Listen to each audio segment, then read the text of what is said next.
Salam dəyərli müəllimlər, xoş gördük hər birinizi. Mən Orxan müəllim, sınaq 1-in son 2 sualının izahını sizlərlə paylaşacağım. Başlayaq müəllimlər 39 nömrəli tapşırıq ilə. Usta ağacı 4 metrəlik hissələrə ayırır. Hər kəsim üçün 3 manat alan usta 15 manat əmək haqqı almışdı. Ustanın kəsdiyi ağac neçə metrli idi? Müəllimlər, usta 15 manat əmək haqqı alıbsa,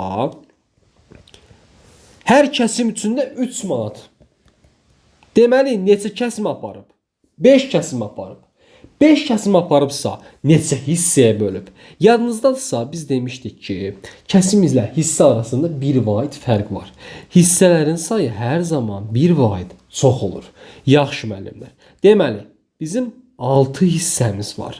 Və hər hissənin də uzunluğu 4 metrədir. Ona görə də 6-nı vururuq 4-ə, cavabımız 24. Bu qədər sadə. Növbəti sual 40. Sınaq 1-in son sualı. A ədədini 12-yə böldükdə natamam qismətdə n, qalıqda isə 10 alınır. Baxın, mən A ədədini 12-yə bölürəm, natamam qismətdə n, qalıqda isə 10 alınır.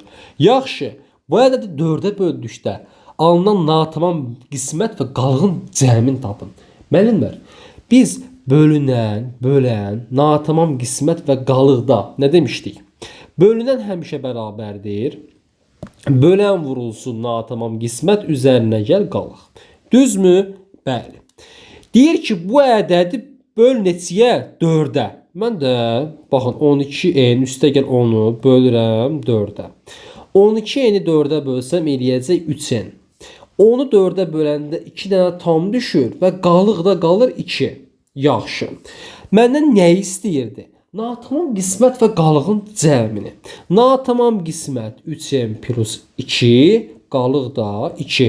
Toplam 3n plus 4. Bu qədər müəllimlər.